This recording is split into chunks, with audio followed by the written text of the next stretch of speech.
हाँ जी, तो नमस्कार। नमस्कार प्यारे दोस्तों, मेरे भाइयों। मैं आप लोगों का दोस्त, आप लोगों का भाई सचिन, एक बार फिर आप लोगों के बीच में हाजिर हूँ आप लोगों के जीएस के क्वेश्चन लेके। जैसे आप लोगों को पता है कि कुछ दिनों से हम जीएस के क्वेश्चन कर रहे हैं, कंटिन्यूटली हम जीएस के क्वेश्चन डिस्कस कर रहे हैं। और जीएस के क्वेश्चन डिस्कस करते समय हमने पिछले टाइम जो 2 वीडियोस की उसके अंदर हमने रेलवे के क्वेश्चन किए, और उसके बाद आज हम लेके आए हैं कुछ क्वेश्चन जो हमारे भारत से रिलेटेड हैं। जो क्वेश्चन हमारे भारत से रिलेटेड है, बेसिकली मैं आप लोगों के बीच में वही क्वेश्चन लेके आता हूँ, जिन क्वेश्चन का महत्व एग्जाम के अंदर आता है। ठीक है, ये क्वेश्चन एग्जाम के अंदर पूछे जाते हैं। ठीक है, ये क्वेश्चन मैं राइट करता हूँ कहाँ से, ये क्वेश्चन मैं राइट करने से पहले कुछ प्रीवियस ईयर्स के क्वेश्चन देखता हूँ, एसएससी एग्जाम के, रेलवे एग्जाम के, आरपीएफ वगैरह के कुछ एग्जामों के मैं क्वेश्चन पेपर देखता हूँ। और वहां से फिर मैं जो क्वेश्चन सबसे ज़्यादा कॉमन होते हैं, जो क्वेश्चन सबसे ज़्यादा बनने वाले होते हैं, वहां से उन क्वेश्चनों को मैं सिलेक्ट कर कर आप लोगों के लिए लेके आता हूँ। ठीक है, तो हम डिस्कस करते हैं आज फिर से इन क्वेश्चनों को, और देखते हैं इन क्वेश्चनों को डिस्कस करते समय हम किस प्रकार से अपने इन क्वेश्चनों को डिस्कस करते हैं। और इस क्वेश्चनों के थ्रू हम जानने की कोशिश करेंगे कि कौन से हमारे इंपॉर्टेंट क्वेश्चन है जो हमारे एग्जाम में आने आने की संभावना सबसे ज्यादा होती है। ठीक है, तो हम शुरू करते हैं इसको। भारत की आकृति कैसी है? ठीक है, सबसे पहला क्वेश्चन ये है कि हमारे भारत की आकृति कैसी है। हमारे भारत की आकृति कैसी है? तो अगर मैं बोलूं कि आपको कि आप इंडिया का मैप ड्रॉ करो, तो इंडिया का मैप आप कैसे ड्रॉ करोगे? अगर ऐसे ऐसे ऐसे ऐसे और ऐसे ऐसे कर दें, अगर हम इसको ऐसे कर दें, अगर हम इसको ऐसे कर दें,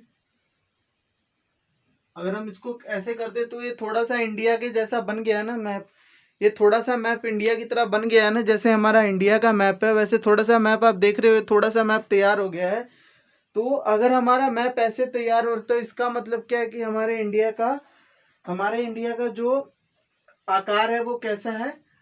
चतुर्कोणीय आकार, चतुर्कोणीय आकार है, मतलब चतुर्कोणीय आकार का इंडिया है, चतुर्कोणीय आकार में हमारा इंडिया है। उसने पूछा कि इंडिया की आकृति कैसी है, इंडिया का आकृतिक शेप कैसा है, इंडिया का आकृतिक यानी शेप कैसा है, शेप कैसा है जी इंडिया का?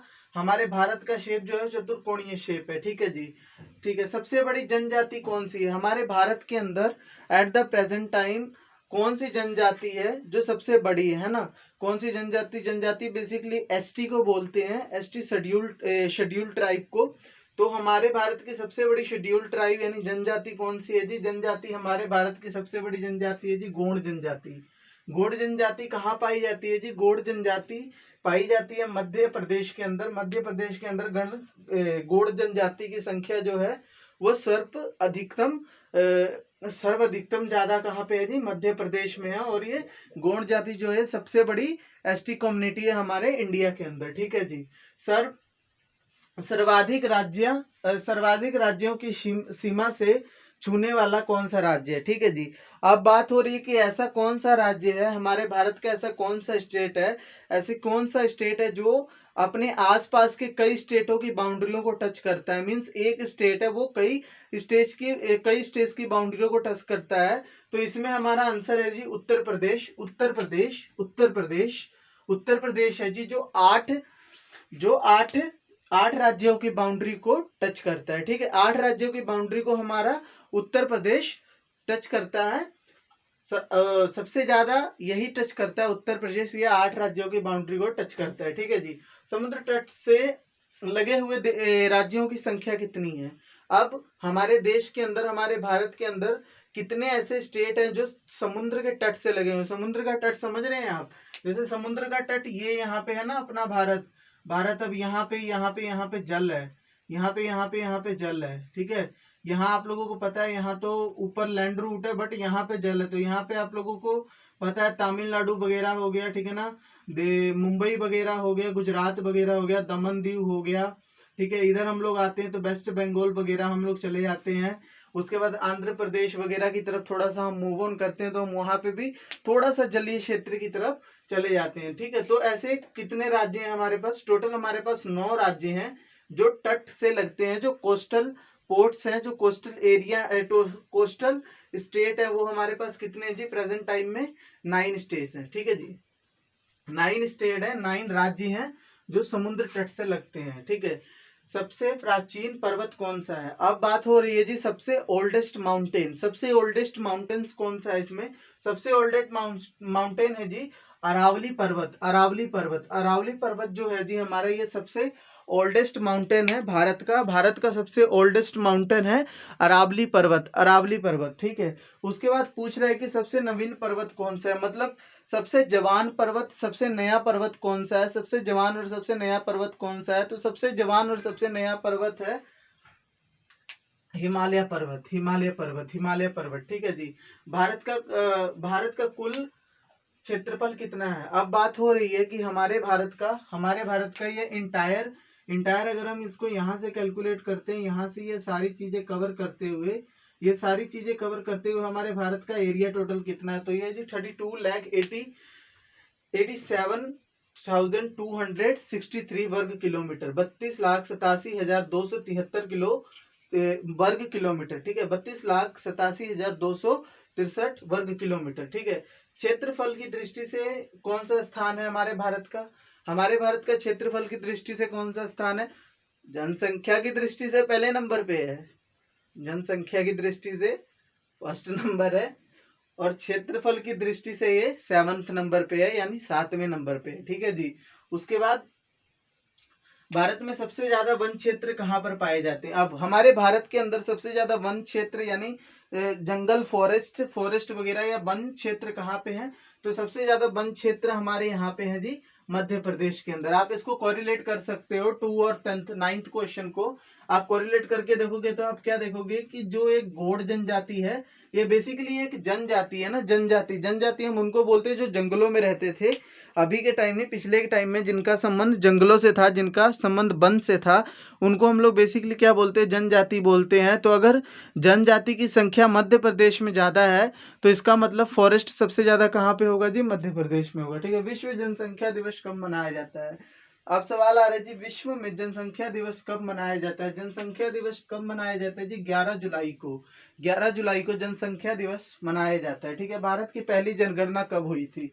ये क्वेश्चन सबसे ज्यादा इंपॉर्टेंट है। ये क्वेश्चन कई बार रिपीट हुआ है। ठीक है जी, कई बार रिपीट हुआ है कि भारत की पहली जनगणना कब की गई थी। ठीक है, भारत की पहली जनगणना कब की गई थी? भारत की पहली जनगणना कब की गई थी जी? तो भारत की पहली जनगणना की गई थी 1951 के अंदर, 1951 के अंदर जी पहली बार भारत की जनगणना की गई थी, भारतीय के लोगों की जनगणना की गई थी। अधिक जनसंख्या वाला जिला कौन सा है? अब बात हो गई जी अधिक जनसंख्या वाला राज्य की। अगर हम बात करें तो हम बेसिकली हम बात करते हैं यूपी बिहार की, है ना। लेकिन अब बात हो रही कि अधिक जनसंख्या वाला जिला कौन सा है, अधिक जनसंख्या वाला डिस्ट्रिक्ट कौन सा है, जहाँ पे पॉपुलेशन बहुत ज्यादा है, ऐसा कौन सा डिस्ट्रिक्ट है? ऐसा डिस्ट्रिक्ट हमारे भारत में कौन सा है जी? तो ऐसा डिस्ट्रिक्ट हमारे भारत में है थाने। थाने कहाँ पे? थाने महाराष्ट्र में है। थाने, थाने के अंदर जनसंख्या बहुत ज्यादा है और वो एक डिस्ट्रिक्ट है। तो ऐसी कौन सी डिस्ट्रिक्ट है जहाँ पे जनसंख्या ज्यादा है? तो वो डिस्ट्रिक्ट का नाम है थाने। और थाने कहाँ है? थाने है महाराष्ट्र के अंदर। ठीक है जी, एकमात्र राज्य कहाँ जहाँ की जनसंख्या घटी है? ठीक है, अब भारत का ऐसा कौन सा राज्य है जहाँ पे जनसंख्या बढ़ने की बजाय घटी है, मतलब रिवर्स हुई है? हर जगह पे क्या होता है कि कई जगहों पे जनसंख्या बढ़ती है, जनसंख्या ना, जनसंख्या में वृद्धि, ग्रोथ होती है। जैसे अभी यहाँ पे 2 लोग रह रहे हैं, तो कुछ समय बाद हम क्या देखेंगे कि वो 2 लोग 3 लोग हैं, और 3 लोगों के बाद वो 4 5 6 ऐसे करके वो संख्या बढ़ती जाती है। बट एक ऐसा भी राज्य है जहाँ पे जनसंख्या घट रही है, उस राज्य का नाम है जी नागालैंड। नागालैंड, ठीक है जी, नागालैंड। ठीक है, अधिक जिलों वाला राज्य कौन सा? ठीक है जी, अब हमारा ये क्वेश्चन सबको पता है, इसके बारे में तो मुझे नहीं लगता कुछ बताने की जरूरत है, क्योंकि ये क्वेश्चन भैया ऑलमोस्ट सबको पता है। सबको पता है जी कि सबसे अधिक जिले वाला राज्य कौन सा है? सबसे अधिक जिले वाला राज्य है जी कुंभ की धरती, भगवान की धरती, अयोध्या, उत्तर प्रदेश, उत्तर प्रदेश। ठीक है, सर्वाधिक लिंग अनुपात वाला राज्य कौन सा? हाँ जी, अब बात आ गई जी सर्वाधिक जहाँ पे सबसे ज्यादा लिंग अनुपात होता है जी, लिंग अनुपात वाला राज्य इस समय कौन सा है जी? लिंग अनुपात वाला राज्य है जी हमारा केरला, केरल। केरला बोल ले, अगर हम उसको इंग्लिश में बोले तो हम उसको केरला बोलेंगे, और अगर उसको हिंदी में हम बोले तो केरल बोलेंगे। ठीक है जी, ये थे आज के 15 क्वेश्चन। ठीक है, अब कल की डेट में भी हमारे सेम कुछ क्वेश्चन होंगे इंडिया से रिलेटेड। बेसिकली ये क्वेश्चन थोड़ा सा मेरे को बहुत टाइम लगता है इन क्वेश्चनों को सर्च करने में, उसके बाद कई वेबसाइट्स पे जाके इनको सर्च करके निकालना, उसके बाद निकालने के बाद इनको यहाँ पे लिखना, राइट करना, क्योंकि मेरे पास डिजिटल बोर्ड तो है नहीं कि जो मैं कॉपी पेस्ट करके उसके बाद मैं दोबारा उस क्वेश्चन को रेडी करके पीपीटी में ले आके आप लोगों को दिखा दूंगा। मेरे को तो खुद लिखना है, खुद करना है। तो ये क्वेश्चन पहले इसको मैं देखता हूँ, उसके बाद फिर मैं डिसाइड करता हूँ कि कौन सा क्वेश्चन सबसे ज्यादा बार रिपीट किया गया है। हालांकि इसमें कुछ ऐसे क्वेश्चन है जो ज्यादा बार रिपीट नहीं हुए, बट वो 1 से 2 बारी एग्जाम में आ चुके हैं। लेकिन कुछ ऐसे क्वेश्चन है, जैसे मैंने आप लोगों को बताया कि एक ये भारत की जनगणना वाला क्वेश्चन, और एक ये क्वेश्चन मैंने आप लोगों को बताया था कि आकृति कैसी है, और एक लास्ट क्वेश्चन मैंने आप लोगों को यहाँ पे बताया था कि मध्य हाँ एरा सॉरी, कि भारत की कुल क्षेत्रफल कितना है। तो भारत का कुल क्षेत्रफल मैंने आप लोगों को बताया 32,87,263 वर्ग किलोमीटर। उसके बाद मैंने आप लोगों को बताया ये वाला क्वेश्चन कि भारत की पहली जनगणना कब की गई थी, तो 1951 यानी 1951 के अंदर की गई थी। ये क्वेश्चन बेसिकली बहुत बार रिपीट हुए हैं, बहुत बार पूछे गए हैं, और इन क्वेश्चनों का आने की संभावना हमेशा दर में हर बार आते हैं।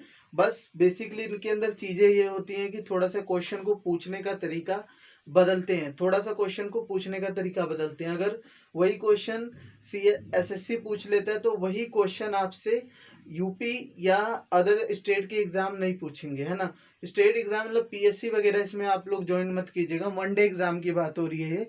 तो वनडे एग्जाम में अगर वन कोई डिपार्टमेंट उस क्वेश्चन को पुट कर देता है, तो सेम मेथड से अनदर कोई डिपार्टमेंट हो उसको पुट नहीं कर सकता है। जब भी पुट करेगा तो उसमें कुछ चेंजेस कर देगा कुछ।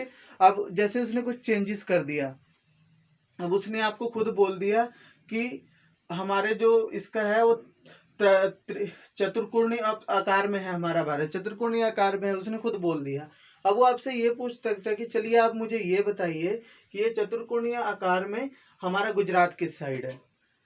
ठीक है, अब आपसे उसने ये पूछ लिया, तो अब आपको पता होना चाहिए ना कि गुजरात कहाँ पे है। तो इसके लिए आप यहाँ पे एक लाइन लगाएंगे और आप क्या देखेंगे, गुजरात आपका यहाँ है, उत्तर प्रदेश इधर पड़ेगा, कश्मीर इधर पड़ेगा, ठीक है, तमिलनाडु नीचे की साइड पड़ेगा। तो क्या, नॉर्थ साउथ ईस्ट वेस्ट। ठीक है जी, नॉर्थ साउथ ईस्ट वेस्ट। तो ईस्ट की तरफ क्या है जी, आपका गुजरात है। ठीक है, ईस्ट की तरफ आपका क्या है, गुजरात है। बस ऐसे ही पूछने हैं जी क्वेश्चन, उसमें ऐसे ही क्वेश्चन आने हैं। ठीक है, और बाकी अपन कंफर्म तो नहीं कह सकते हैं कि उनके माइंड में क्या है, क्योंकि ये जो क्वेश्चन है ये प्रीवियस ईयर्स के क्वेश्चन है, मैंने देखे हैं और मैंने आपको बता दिए हैं। ठीक है, और बाकी मिलता हूँ मैं आप लोगों से नेक्स्ट कुछ और कंटेंट के साथ।